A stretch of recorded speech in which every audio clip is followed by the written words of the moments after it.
হাকিম লুকমান ডাক দিয়া তার সন্তানকে যত নসিহত করেছিলেন লুকমান হাকিমের জামানাটা ছিল দাউদ আলাইহিস সালামের জামানা। তিনি জামানার কোন নবী ছিলেন না, অথচ হাজার হাজার মানুষ ওনার সামনে বৈশা নসিহতের কথা শুনতেন, নসিহত শুনতেন। হাকিম লুকমান ছাগলের রাখালি করতেন, গোলাম ছিলেন, কিন্তু আল্লাহ এত মর্যাদা এত ইজ্জত ওনাকে দান করেছিলেন। শেষ জামানায় মহান মাওলাই করিম এতটা উন্নত জায়গায় ওনারে নিয়ে গেছেন, হাজার হাজার মানুষ বসে থাকতো ওনার মুখে কিছু নসিহত শোনার জন্য। হঠাৎ করে একদিন একজন বয়স্ক মানুষ দূর থেকে তাকায় তাকায় দেখেন আর আফসোসের সাথে কি জানি বলতে চান। হাকিম লুকমান জিজ্ঞাসা করেন, আপনি কিছু বলবেন ভাই? যে আমারে যদি অভয় দেন আমি আপনারে দুইটা কথা বলতাম। কি কথা? আপনি কি সেই লুকমান? ছোটবেলায় আমার একজন সাথী ছিল, একসাথে রাখালি করতাম, একসাথে দুইজন গোলামি করতাম, একই মালিকের গোলাম ছিলাম, এক ঘরে ঘুমাইতাম, এক বিছানায় ঘুমাইতাম, একসাথে খাইতাম, একসাথে চলতাম। আপনি কি সেই লুকমান? পরিচয় পায় হাকিম লুকমান বলেন, জি আমি সেই লুকমান। কিভাবে সম্ভব? এত পরিবর্তন কিভাবে সম্ভব? আমি তো আমার জায়গায়, আর আপনি এত উন্নত কেমনে হইলেন? হাকিম লুকমান বলেন, কিছু নসিহতের দরকার, কিছু নীতির দরকার। এই নীতিগুলো যদি কারোর মধ্যে বিদ্যমান থাকে অবশ্যই তার পরিবর্তন আসবে। এক নাম্বার নীতি, আমার পরিবর্তনের মধ্যে আমি যেই নীতিগুলো অবলম্বন করি, এক নাম্বার নীতি, পরের কাজকে আমি সব সময় নিজের কাজ মনে করি। আমি যতদিন গোলাম ছিলাম কোনদিন মালিকের কাজটারে মালিকের কাজ বলিয়া বলিয়া অবহেলার নজরে দেখি নাই, নিজের দায়িত্ব মনে করে কাজ করতাম। ঐতিহাসিকগণ বলেন, কোন দিন মজুর মানুষ, গরিব মানুষ পরের কাজটারে যদি নিজের মনে করিয়া করতে পারে 12 বছর লাগবে না সে নিজে মালিক হইব।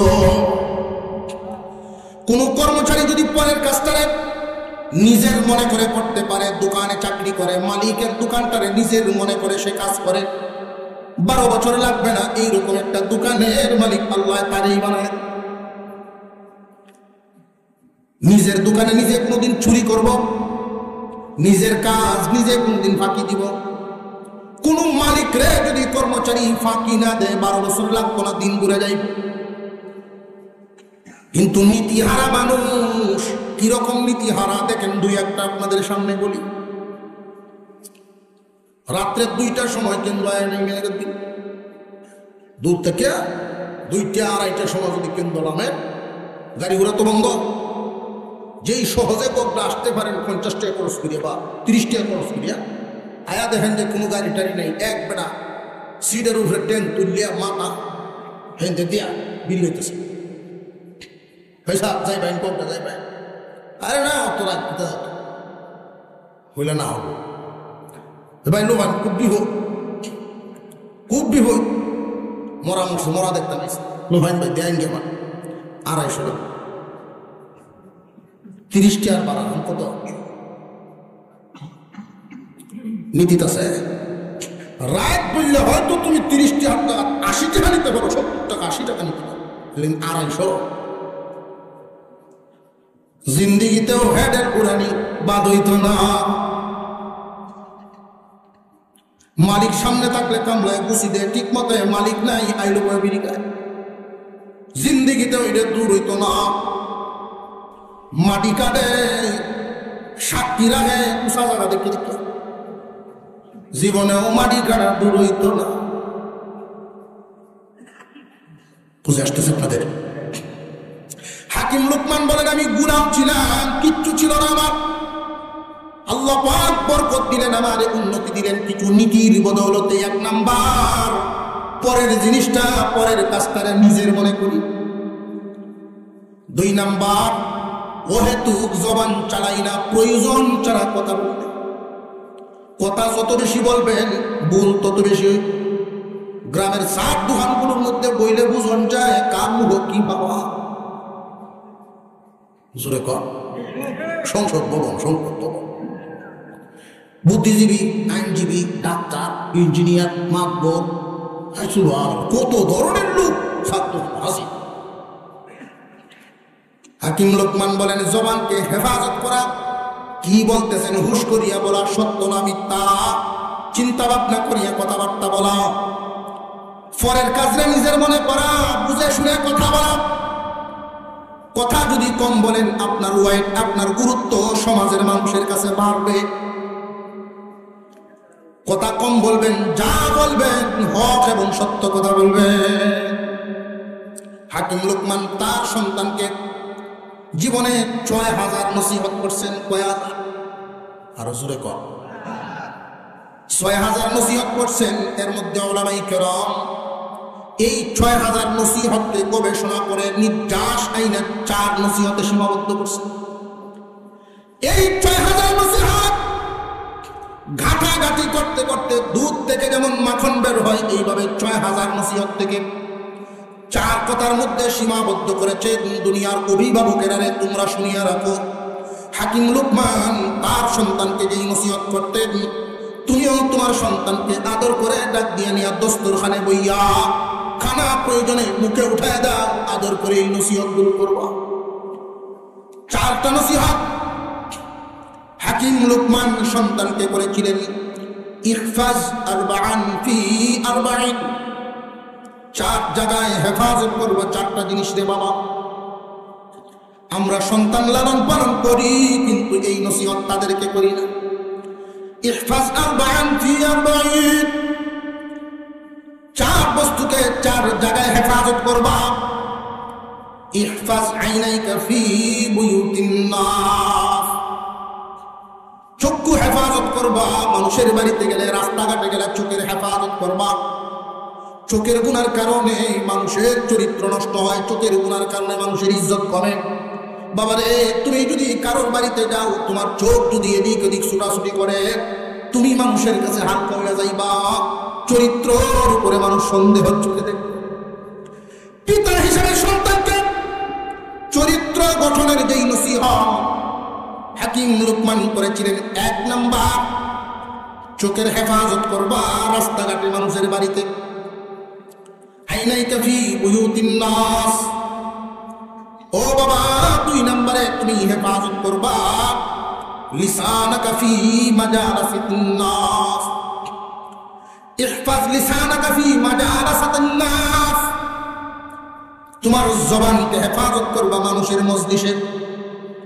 যেই মজলিসে যাইবা ওইখানে গিয়েই কথা শুরু করবা না, আগে শুনবা ওইখানে কোন ধরনের আলোচনা হয়। যদি শুনো জীবন শেখায়ত হচ্ছে, সুজা নিজেকে নিয়ে এখান থেকে চলে আসো। যদি শুনো কোরআন হাদিসের নসিহত পূর্ণ কথা হচ্ছে, তাহলে কিছু কথা কিছু কুরাত নিয়ে আসো। জিহ্বার হেফাজত করবা মানুষের মজলিসে। ইহফাজ মিঈদাতাকা আলা মাইদাতিন, বাবারে পেটের হেফাজত করবা দস্তরখানে বইয়া।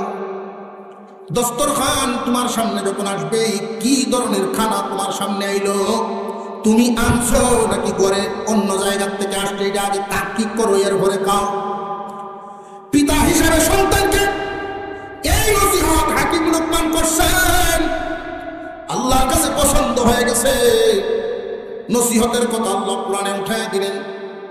একজন পিতা হিসেবে সন্তানকে আমরা লালন পালন করি, আদব কায়দা শিক্ষা দেই না, কাজকর্ম শিক্ষা দেই না। হাকিম লোকমান ৪ কথার কথা আপনাদেরকে শোনায় দিলাম। ১ নম্বরে চোখের হেফাজতের তাগিদ দিলেন, ২ নম্বরে জবান হেফাজতের তাগিদ দিলেন। সন্তান যদি মিথ্যা বলার অভ্যাস করে, ঘর থেকেই শুরু করে। কোন একজন মানুষ মিথ্যা বলা শুরু করে, ঘর থেকেই শুরু করে, ঘরেই তার কন্ট্রোল করা দরকার। চোখের হেফাজত, জিহ্বার হেফাজত, পেটের হেফাজত। ইহফাজ কলবাকা ফিস সালাত, অন্তরের হেফাজত করবা নামাজের মধ্যে। নামাজে এদিক ওদিক মন যায়, মন নামাজে রাখার চেষ্টা করবা। কোন একজন পিতা যদি তার সন্তানকে এই নসিহতগুলো করেন, যেই দিন পিতা থাকবে না, পিতার কবরের কাছে দাঁড়ায় দাঁড়ায় যখন সন্তানের স্মরণ হবে, গড় গড় করে চোখ দিয়ে পানি পড়বে আর মনে মনে অঙ্ক করে হিসাব মিলিয়ে নিবে, আমার আব্বাই ছিলেন আমার সবচাইতে বড় উস্তাদ, আমার আব্বাই ছিলেন আমার সবচেয়ে বড় শিক্ষক। সন্তান লালন পালন করে, ছেলে লালন পালন করতেছে, বাপে অতি আদরে, কোনো ধরনের কথা বলে না, কোনো শাসন করে না, কোনো কাজ শেখায় না, আবার গফ করে মানুষের সাথে, আমার হুত আল্লাহর মাল হুত, এইখানের বন্ডা হেন নেওয়া না, এইখানের বন্ডা যে হেন নেওয়াও না, এটা ভুল। সন্তানকে তোমার কাজে সামিল করো। তুমি যদি গৃহস্থ হও তাহলে তোমার সন্তান 7-8 বছর 10 বছর তার কাজ করানি জরুরি না, কাজ বুঝানি জরুরি। জালার একটা মুখ তার হাতে দাও, রোয়া লাগা পান না লাগা খেত গুরুক, জানিয়ে রাখবেন এতে সন্তানের কষ্ট হবে, এটা ভাববেন না। ঘামতেছে সন্তান, এটা ভাববেন না। ইহুদিরা সন্তান লালন পালন করে, সন্তান দুধ ছাড়া দিলে পরে এই সন্তানের পিছনে মা এত টেকে করে ঘুরে না, কিদার সময় সে নিজে খাইব। গোসল যখন করবার তোর গোসল তুই কর, যখন যেই বস্তুটার চাহিদা হয়, পানির যদি পিপাসা হয়, বাচ্চা এমনি পানির কাছে যাই। আমরা 10 বছর বয়স পর্যন্ত এমনও দেখি মায়ের মুখে তুলে খাওয়ায় বাচ্চাটারে, ও কিছু বানায়, কলস বানায়। সন্তান ঘামতেছে, এতে কষ্ট পাবেন না, মজবুত হইতেছে। মনে রাখবেন, যেই পাথর ইটের, যেই পাথর হাতুড়ির আঘাত নিতে পারে না, জেনে রাখবেন এই পাথর দিয়ে কোনো বিল্ডিং ওয়াল হবে না। এই পৃথিবীর জমিন চিরদিনের নয়, কিছু দিনের জিন্দেগি। আপনি চাইলেও থাকতে পারবেন না। এই দুনিয়ার জমিনের সব মানুষই কিন্তু দুনিয়াতে থাকতে চায়। মানুষ মৃত্যুর ভয়ে দৌড়ায় দৌড়ায়। কাউরে যদি রোগে ধরে দেখবেন বাড়ির থাকে না, দৌড়ায় ডাক্তারের দ্বারা। কেন দৌড়ে? যে মরণে ডরায় দৌড়ে। ডাক্তারের কাছে গিয়া যদি না আদমপুর চলে না, তখন বাড়িতে খেত বন্ধক দিয়ে মহিষী, খেত বেচতে যাইব মহিষী মরণে ডরায়। ময়মনসিংহ গেলেও যদি চলে না, তখন ঢাকায় যাইব, এই সম্পদ কোন দিনের লাগিন কামাইছি, খেত বেশ। যতই দৌড়া দৌড়ে, এরপরেও কি মরণে কেউ সারে।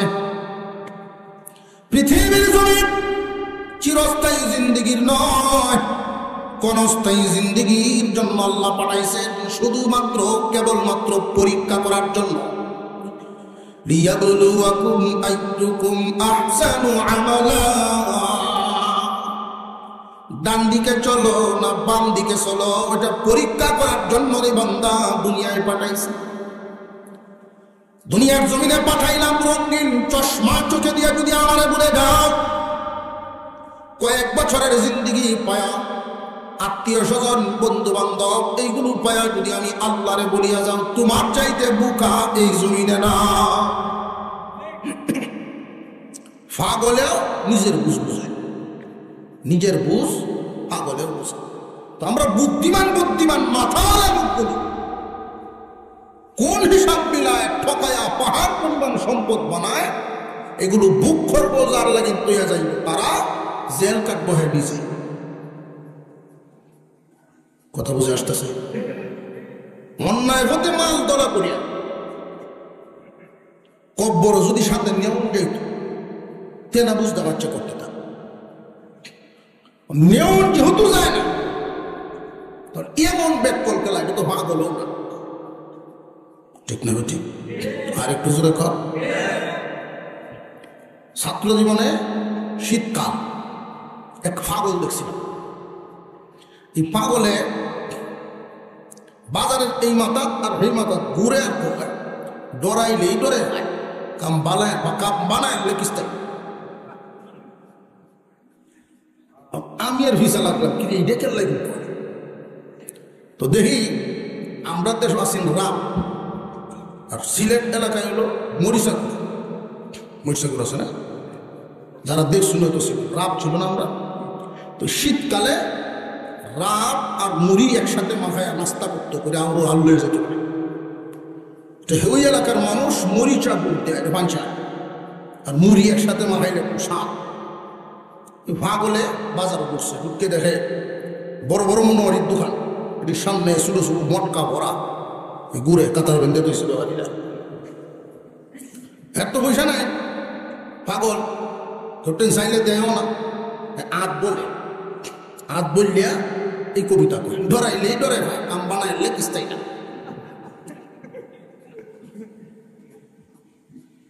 যাইতে যাইতে করছে কি, হঠাৎ এক মটকার ভিতরে আট হয়ে গেছে। এই দোকানদার এই ভাগল ভাগল সব করেছে, আত তো বাইরে ঘুরে আসছে, করে তো দৌড় লইছে।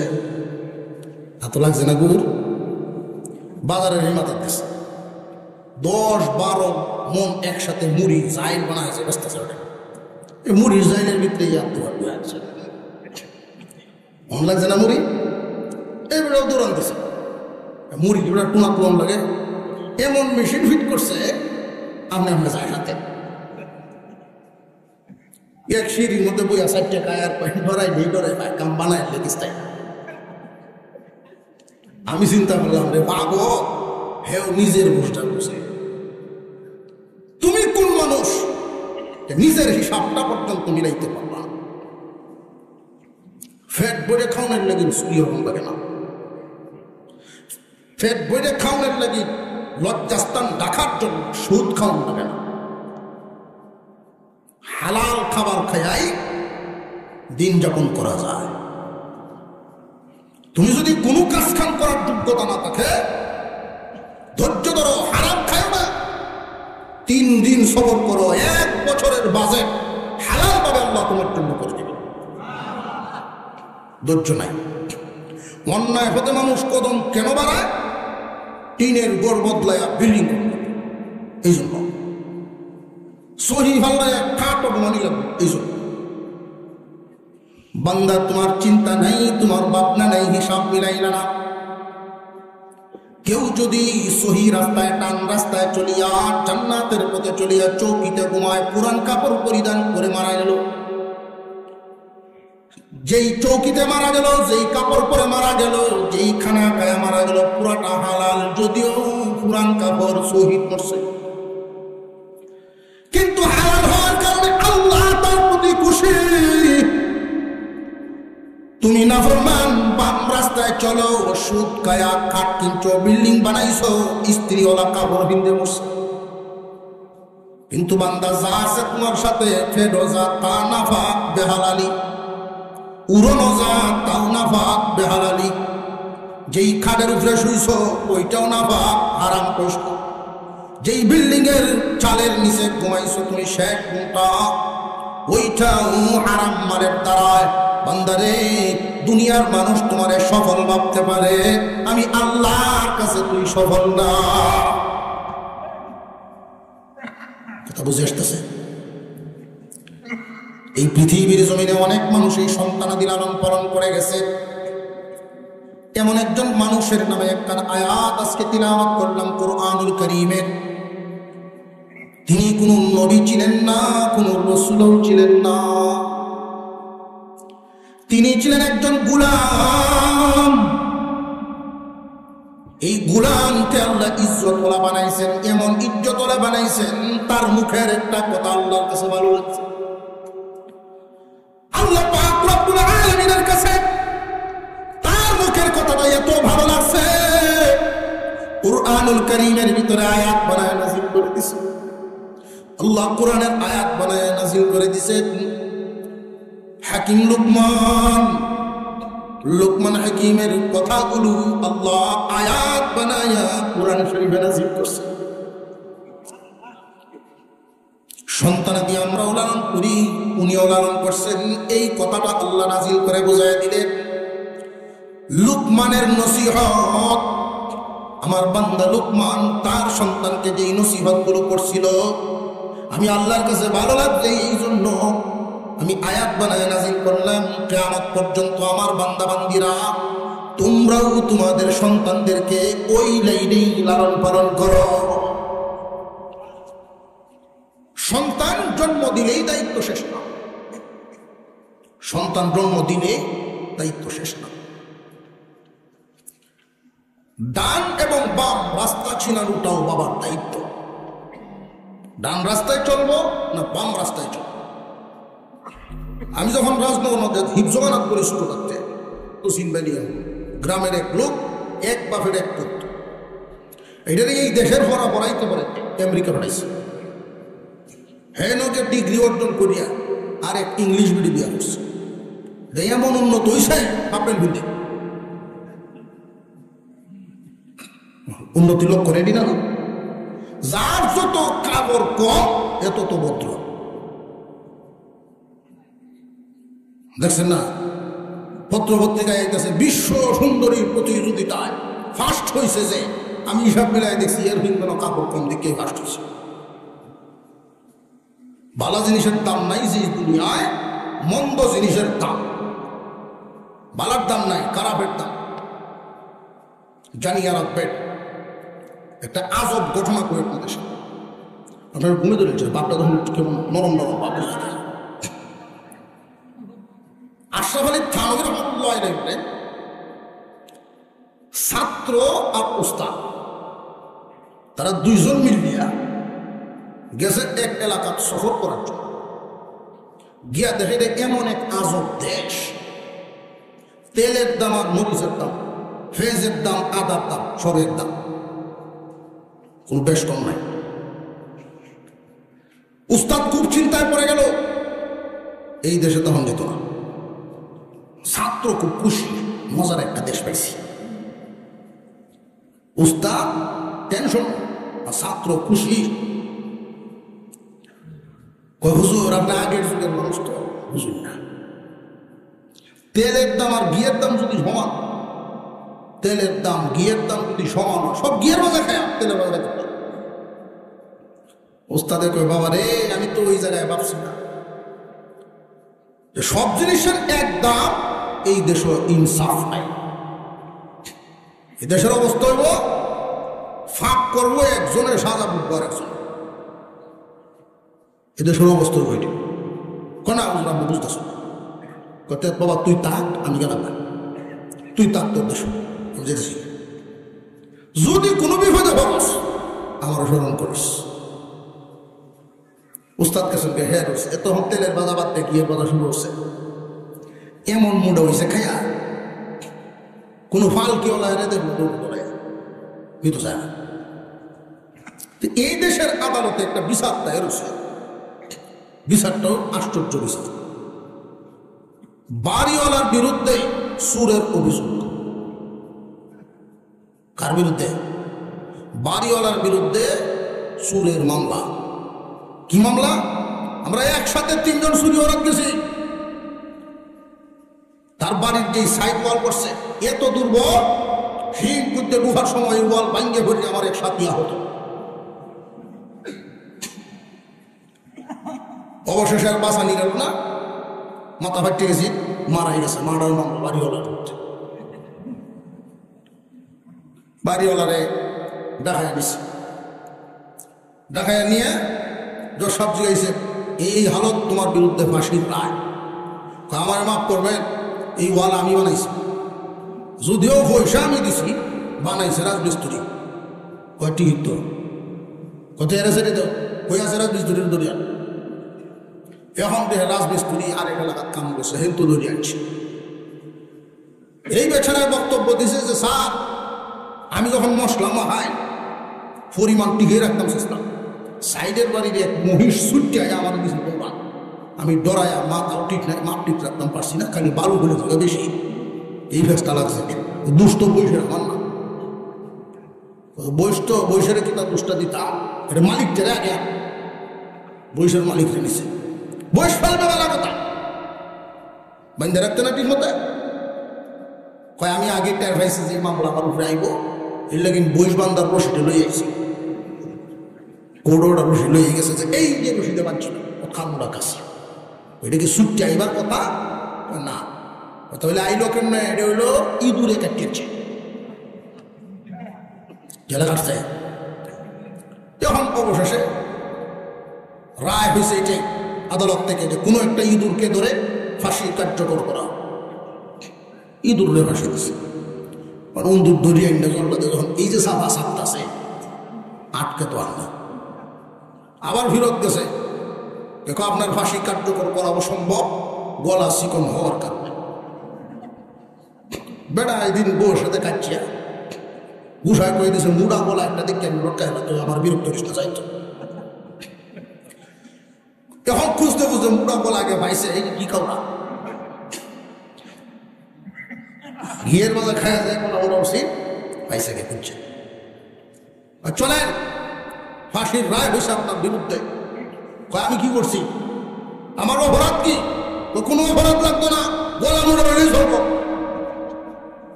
কথা বুঝে আসতেছে? অপরাধ একানো মামলা দেব বেইনসাফ। যখন এইরকম হালত তৈরি হবে তখন দেখবেন এক দল আরেক দলের বিরুদ্ধে, এক দল আরেক দলের বিরুদ্ধে। আজকে আমার দিন কাল হতে এই অবস্থা। তামসা এবং মজা মারব মজা বাইরা, জান মরা আমরা দরিয়ানে ফাঁসি তোলে। আদালতে তারা জিজ্ঞাসা শেষ কোনো আশা আছে রে? কই আছে পিতা? হুজুরে দেখতাম কোনারের হুজুর, হুজুর আমার লুয়ে আছে আগিলা বেড়া কয়া বেড়া রেখে দেয় দিতাম এই বেড়ার একটু দেখতাম কুচ্চা আনা হয়েছে।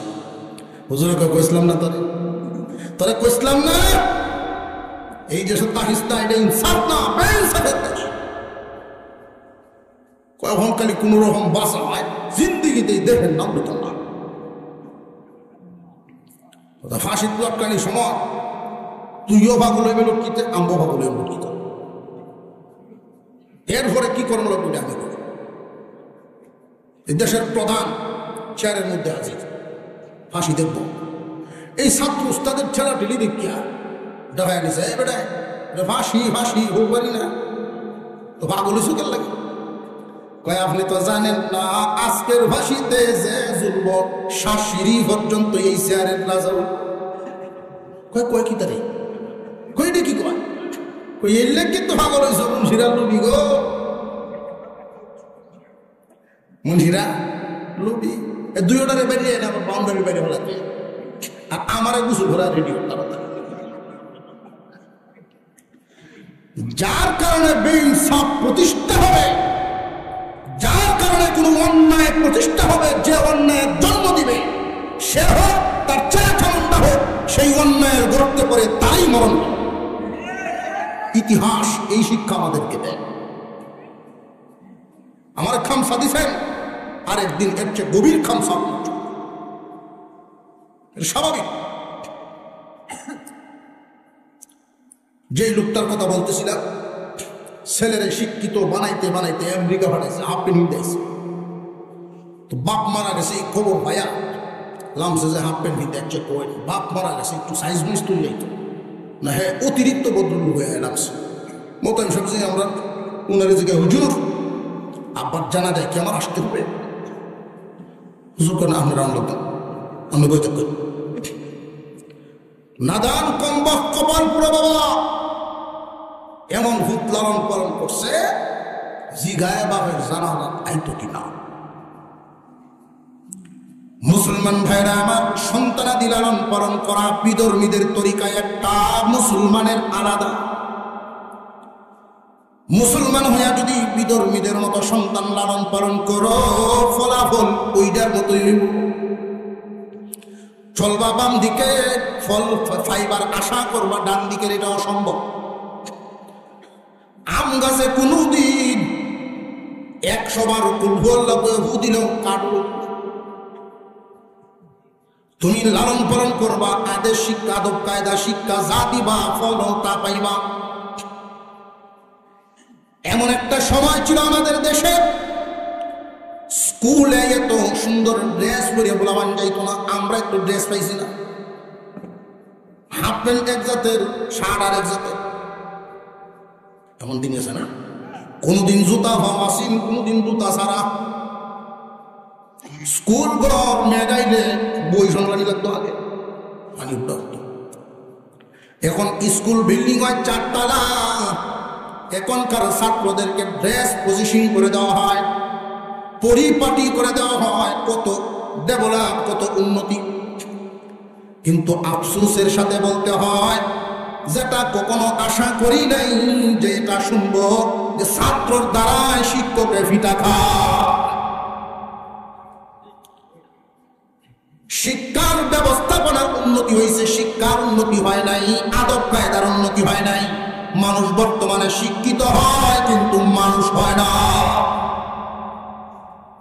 শিক্ষিত হওয়া এক জিনিস, মানুষ হওয়ার এক জিনিস। আদব কায়দা নাই।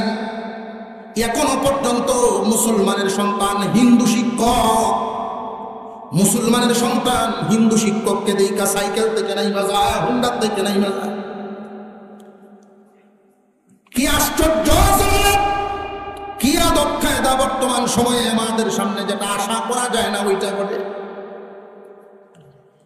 মুসলমান ভাইরা আমার, আগের দিনের শিক্ষকদের মধ্যেও ছিল নীতি, ছাত্রদের মধ্যে ছিল আদব। এখন শিক্ষা ব্যবস্থায় শিক্ষকরাও অনেক ক্ষেত্রে দেখা যায় অনেক শিক্ষক শিক্ষাটারে ব্যবসায় পরিণত করে। শিক্ষকের মধ্যেও গুণের অভাব, ছাত্রের মধ্যে আদবের অভাব। শিক্ষকের মধ্যে যেই দোষগুলো দেখা যায়, তার কাছে যদি প্রাইভেট করে নাম্বার দেয় বেশি, আছে না নাই? শিক্ষক তার প্রাইভেটের ছাত্রগুলোর দিকে নজর থাকে একরকম, অন্যগুলোর দিকে নজর থাকে আরেক রকম। গুণী শিক্ষকের গুণ এটা না, এটা তার গন্ডগোল। এটা তো গুণী শিক্ষকের খাসলত হতে পারে না। শিক্ষা নিয়ে ব্যবসা শুরু, এই জন্য ছাত্রের দ্বারাই অপমানিত হয়। মায় গপ করে আমার জি তালটা দুইয়া বাদ লয় না, জি তাল দুইয়া বাদ লয় না। এই জি যার সংসারও যাইব গজব না, কোন গজব না? বিবি সাহেবরে পরামর্শ দিবেন, যদি দেখেন মেয়েটা 8, 9, 10 পরে বড় হয়েছে, বিয়ে দেওয়ার আগে তার যোগ্য একজন মহিলা বানানো দরকার। শিয়ালতাম কিছু কাম। গত তারিখে এই সাংসারিক কথাবার্তাগুলি বলছিল, গত তারিখেও সাংসারিক কথাই বলছিল, আজকেও এই পারিবারিক সাংসারিক কথায়। এগুলো জরুরি, এগুলো দরকারি। একটা সন্তান মানুষ করা দরকার, একটা সন্তান মানুষ করা দরকার। মুসলমান ভাইরা, যুবক যারা আছেন দোয়া করে আল্লাহ একটা আল্লাহ মেয়ে মিলাই দেয়। তো বউ পছন্দ করে রাস্তার বউ পছন্দ করলে ভালো মেয়ে মিলবে না। একটা মেয়ে বিবাহ করার সময় আগে দেখবেন সে কি আল্লাহওয়ালা কিনা। মেয়ে দেখে তখন বউ বানো। কেমনে দেখবেন? বিয়া না করে বুঝতাম কেমনে কোনটা ভালো কোনটা মন্দ। এটাও আমাদের বড়রা শিখাইয়া দিছে। বউ দেখবা কেমনে? বউ দেখাত গিয়া আমরা মুরব্বীরাও দেখছি ভুলগুলি করে। মেয়ের মায়া একটু আটো দেখি, মায়া একটু আটো, বারিন্দাতেই মাথা পুরো হাত দেখতেছে। ঠিক এই মেয়েটা মনে মনে কি ভাব, তার মানসিক অবস্থাটা কি হবে? ছেলেরা কয়দিন আটায়, মেয়েদের ক্ষেত্রে এগুলোকে আমাদের হুজুর শিখাইছে যে মেয়েকে দেখতে গেলে আর কিচ্ছু না, অজু করাও। কি করানি? অজু করানি। অজু করাইলে যেই মেয়েটা ভালোভাবে অজু করতে জানে বুঝবেন সে নামাজি। স্কুল কলেজে পড়ে এমন মেয়েও নামাজি আছে না নাই? স্কুল কলেজে পড়ে, জেনারেল লাইনে পড়ে, কিন্তু মেয়েটা নামাজি। জেনে রাখবেন, বেনামাজি একটা মেয়ের চাল চলন আর নামাজি মেয়ের চাল চলন বেশ কম হইব না, অনেক তফাৎ, অনেক বেশ কম হবে নামাজি একটা মেয়ের চাল চলন। যেই মেয়েটাই সুন্দরভাবে তরিকা মতো অজুটা করতে পারবে বুঝবেন সে নামাজ। এর দ্বারা তোমার যেই লাভটা হইব, আজকাল বাজারে এমন স্কুপ পাউডার বেরিয়েছে কালাডারে সাদা বানায় দেয়। এই অজুর ফরজ হইলাটা আদায় করলে তো আসলটা বেরিয়েছে। 2 নাম্বার, কোন পর্যন্ত দেওয়া আঙ্গুল কি 22 আঙ্গুল না 20 আঙ্গুল দেখুন, ঠিক না? মাথা মাসে করলো, পাও ধুইল, ওযু যদি তরিকা মতো করে বুঝবা নামাজি, দেখাও হয়ে গেল। আড়াই দেখুন করতাম না, পছন্দ হবে তুমি হতো, এরপরে বলা বল কি টান বান ধরো, তাই বুঝাইব বন্ধ। একটা মেয়েকে যোগ্য কিভাবে করবেন, বিবিকে গিয়া পরামর্শ দিবেন, একটু ওষুধের ভাব ধরে না, জ্বর মাথা বিষের একটু ভাব ধরে না, দেখি তোর জি কি কাম করতে পারে কিনা।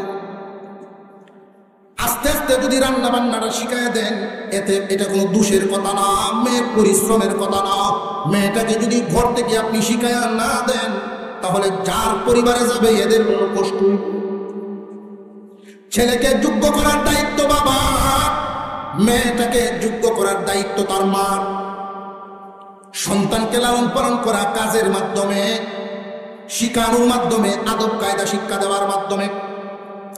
একজন সন্তান তোমার কাছ থেকে কি পাইলো, আমরা তো মনে করি শুধু স্কুল কলেজ মাদ্রাসায় গিয়ে শিক্ষা অর্জন করবে, না না, পারিবারিক কিছু শিক্ষা আছে। আপনি পিতা হিসেবে সন্তানকে কিছু আদব কায়দা শিক্ষা দিবেন। সন্তানকে যখন আদব কায়দা শিক্ষা দিবেন, এর ফল ঘরের ভিতরেই আপনারা ভুগবেন। আল্লাহ পাক রব্বুল আলামিন আমাদেরকে যেন নসিহতগুলো পালন করার তৌফিক দেন, বলুন আমিন। আরো জোরে বলেন আমিন। ওয়াজ যা শুনেন বাড়ি পর্যন্ত নেই, যে না বাড়িতে কন্যা বাড়ি পর্যন্ত নেই, যে বিবি সাবকে পর্যন্ত নিয়ে পৌঁছাচ্ছে। সবচেয়ে বড় যে শিক্ষাটা করে চান করবেন 5 ওয়াক্ত নামাজ। হাকিম লুকমান সর্বপ্রথম শিক্ষাটা দিলেন তার সন্তানকে। وَإِذْ قَالَ لُقْمَانُ لِابْنِهِ وَهُوَ يَعِظُهُ يَا بُنَيَّ لَا تُشْرِكْ بِاللَّهِ। আয়াত তিলাওয়াত করে বুঝলাম এখানে তো আরো শিক্ষা রয়েছে, দেখা যায় শিক্ষা রয়েছে। হাকিম লুকমান তার ছেলের নাম উল্লেখ করেন নাই আয়াতে, মহান আল্লাহ নাম উল্লেখ করেন নাই। হাকিম লুকমান কিভাবে ডাক দিয়েছিলেন, ইয়া বুনাইয়া। সন্তানের তো নাম আছে, নামটা উনি বলেন নাই। আমরাও তো আমাদের সন্তানদেরকে ডাকি, সন্তানের প্রতি যখন বাবা অতিরিক্ত খুশি থাকেন ডাকের নমুনা হয় একরকম, রাগ থাকলে ডাকের নমুনা হয় আরেক রকম, ঠিক না বেঠিক? সন্তানের প্রতি মা বাবা যদি খুশি থাকেন তাহলে ডাকেন বাবা, শোনা, সান, লক্ষ্মী, এই জাতের কিছু শব্দ আমাদের আছে না নাই? হাকিম লুকমান তার সন্তানকে, ও আমার কলিজার টুকরা সন্তান, এইভাবে শব্দ ব্যবহার করে ডাক দিছেন, এইভাবে শব্দ ব্যবহার করে ডাক দিছেন। সন্তানকে যদি আপনি আদর করে ডাক দেন, সন্তান আদর বলা হইব, ভালো মেজাজে। আমরা এই জায়গায় একটা ভুল করি, সন্তানের নামটা পর্যন্ত সুন্দর করে রাখি না, সুন্দর করে ডাকি না। সন্তানের নামটা ডাকার সময় উল্টায়া পাল্টায়া, নামটা ডাকার সময় বিকটায়া ডাকি, বিকৃত করে ডাকি। সন্তানের মন খারাপ তো হওয়ারই কথা। সন্তানকে তুই শব্দ ব্যবহার করবেন না, ছেলে হোক আর মেয়ে হোক, সন্তানকে তুমি শব্দ ব্যবহার করবেন। হাকিম লুকমান আদব কায়দা শিক্ষা দিচ্ছেন, ইয়া বুনাইয়া, হে আমার কলিজার টুকরা সন্তান। আদর করে ডাক দিয়ে তিনি বলেন, লা তুশরিক বিল্লাহ, আল্লাহর সাথে কাউকে শরীক করবা না। সন্তানকে আদর করে বাবা যদি নসিহত করে, এই সন্তান এটা মানতে বাধ্য। মনে জায়গা রইবে আব্বার কথা, মনের ভিতরে ঢুকবে বাবার এই নসিহত গুলো। কিন্তু আমরা সমাজের অবস্থাটা ভিন্ন। আল্লাহর কথা কইব দূরের কথা, সন্তানদের ডাকটাই সুন্দর করে দেয় না। আব্দুর রাশিদ ছেলের নাম রাখছে, হুজুরের কে দিয়েছেন কুলো লইয়া, ওহন বেটা ডাকে রাশিদ, বাচ্চানের লেন ডাকতেছে, রাশিদ করে রাশিদ, বুঝে উঠে ও রাশিয়া কি তুইছে, তুই ও রাশিয়া বুঝছে ছেলে ওইবার হেঞ্চা নাম বিজ্ঞায় ডাকেন না ডাকেন। সাবধান, সন্তানকে যদি আপনি তুমি বলে ডাকেন, নামটা সুন্দর করে ডাকেন, কখনো যদি আপনি তার প্রতি তার কাজে কর্মে রাগ হয়ে যান আর তুই শব্দ বের হয়, তুমি থেকে তুই মিলিয়ে আসাটাই সন্তানের জন্য বড় শাসন। সন্তান বুঝবো আমার আব্বা খুব রাগ, আব্বা তো মানে তুমি করে রাখেন, আজকে তুই কেন কইলেন, অবশ্যই আমার বড় কোনো ভুল হয়েছে, আব্বা খুব নারাজ হয়েছে। আর ডাকেলে সবসময় তুই বিটকায়া বুটকায়া গাইলিয়া গুলিয়া লাডি লওয়ার আগে চাইছো। কথা বুঝে আসতেছে আপনাদের? সন্তানকে নসিহত, সন্তানকে শিক্ষা দেওয়া পারিবারিকভাবে, পারিবারিক শিক্ষাটা সবচেয়ে বড় শিক্ষা। আল্লাহ পাক আমাদেরকে সহি বুঝতেন বলুন আমিন, আরো জোরে বলেন আমিন। যখনই সময় সুযোগ থাকে, যেহেতু আমাদের শিক্ষা ব্যবস্থাটা আমরা মার খেয়ে ফেলছি ওই জায়গায়, স্কুল কলেজে যারা পড়াইতেছে অন্তত দাওয়াতে তাবলীগের মাধ্যমে, আলাদা শিক্ষকের মাধ্যমে নামাজ পড়তে পারে বাচ্চারা, এই পরিমাণ শিক্ষা, এই পরিমাণ ইলম অর্জন করানো আপনার উপরে ফরজ। এই কাজটা করে নেবেন। আর না হয় সন্তান যেই শিক্ষা সিলেবাস হাকিম লুকমানের কথাটা যে আল্লাহ নাজিল করছেন, আমি এখন ভাবি লা তুশরিক বিল্লাহ, বাবারে আল্লাহর সাথে শরীক করো না, আল্লাহর সাথে শরীক করো না। এই কথাগুলো কোরআনে আনলেন কেন? জানছেন আমাদের এই জামানায় একদল মানুষ আসবে শিক্ষা সিলেবাসে বিকৃতি ঘটায়া কোরআন বিরোধী কথা নাজিল করব, মানুষ জাতির ইতিহাস নিয়ে কথা বলবো, আদমের সন্তান না কইয়া বান্দরের সন্তান কইব। তখন তো পিতা হিসাবে সন্তানকে ঘর থেকে বোঝায় দিতে হবে তুমি মুসলমান, আল্লাহর সাথে কেউ শরীক করবে। পিতা হিসাবে সজাগ থাকতে আমার সন্তান কি শিখে, তার সিলেবাসটা কি। যদি দেখা যায় যে এই শিক্ষার মাধ্যমে আমার সন্তানের ঈমান নষ্ট হওয়ার রাস্তায় ধরেছে, ঈমান নষ্ট হওয়ার সম্ভাবনা আছে, ঈমান হুমকির মুখে আছে, দুনিয়া ধারি নিয়ে ব্যস্ত হবে, আখিরাত নষ্ট হবে, পায়ে হাত দিয়ে বলি বাবা হিসাবে সন্তানকে এমন শিক্ষা দেওয়ার দরকার নাই। প্রয়োজনে আমার সন্তান ওই জাতের শিক্ষা থেকে বিরত থেকে সুদূর কোরআন হাদিসের সূরাটুকু পড়ে হাতে কলমের দ্বারায় ওই লাইনে অশিক্ষিত থাকবে, ওই লাইনের অশিক্ষিত থাকবে, তবু আমার ঈমান যেন নষ্ট না হয়, আমার সন্তানের আসল যেন নষ্ট না হয়। ওই লাইনে পড়ায় আপনি সর্বোচ্চ বানাইলেন, হাফ প্যান্ট ভিন্দে নামবো, যে এমন সন্তানের প্রয়োজন নাই। সন্তানগুলোর শুধু জন্ম দেওয়া জরুরি না, এদেরকে মানুষ করার রাস্তা দেখানো জরুরি। বাম রাস্তায় যেন না চলে, ডান রাস্তায় যেন চলতে পারে, এই বিষয়টা খেয়াল রাখবেন। দস্তরখানের কথাটা বললাম, আপনি যতদিন সন্তান বালেগ হওয়ার আগ পর্যন্ত আপনার কাছে সন্তানের পাওনা হইল হালাল খাওয়া। আপনার কাছে ভাই সন্তান, তারা যে জন্ম দিলেন তাকে হালাল খাওয়ানো আপনার দায়িত্ব। আপনি খাওয়াইলেন তারে হারাম। পিতা হিসাবে সন্তানকে, সন্তানের সাথে ইনসাফ করলেন না, ঠকাইলেন। যা চাইছে, যা পাওনা তাদের নেই, হারাম খাওয়ায় বড় করছে। হারাম রক্ত মানুষের দ্বারা হারাম আচরণ আসবে, সাবধান। এই বিষয়টা খেয়াল রাখবেন। সন্তানের জন্য পাহাড় পরিমাণ সম্পদ হয়ে যাওয়ার দরকার নেই, সন্তানকে যোগ্য করে দিয়ে যান। যোগ্য সন্তান যদি যোগ্য হয়, কোনোদিন এই কথা বলবে না আব্বা আমার কিছুই দেয়া গেছেন না, আব্বা আমার জন্য কিছুই রেখে যান নাই। সন্তানের অভাব হবে না তারা যদি যোগ্য করে যাইতে পারেন। আর একটা কথা মনে রাখবেন, সন্তান যদি যোগ্য না হয়, পাহাড় পরিমাণ সম্পদ রেখে গেলেও তার অভাব দূর হবে না। সন্তান যদি যোগ্য হয়, বাবার মালের দিকে তাকাবে না। সন্তান যদি অযোগ্য হয়, পাহাড় পরিমাণ তৈয়া গেলেও তার অভাব দূর হবে না। এই জন্য সন্তানকে আগে যোগ্য করা পিতার দায়িত্ব। পিতা হিসেবে সন্তানকে আপনি এই নসিহত গুলো করবেন যাতে সে ডাইন রাস্তায় থাকে, আল্লাহর সাথে শরীক না করে। আপনি যদি তারে ভালো মানুষ হিসেবে গড়ে তুলতে পারেন, এই স্বাদ আপনি বুঝবেন। কিয়ামতের দিন সন্তানের উসিলায় বাবার অনেক নাজাত। আর এমন সন্তান হয়ে গেছে আত্মুল্য পর্যন্ত দশ রে না, 5টা 7টা 10টা হয়ে গেলে লাভটা কি, যদি মরলে পরে দোয়া।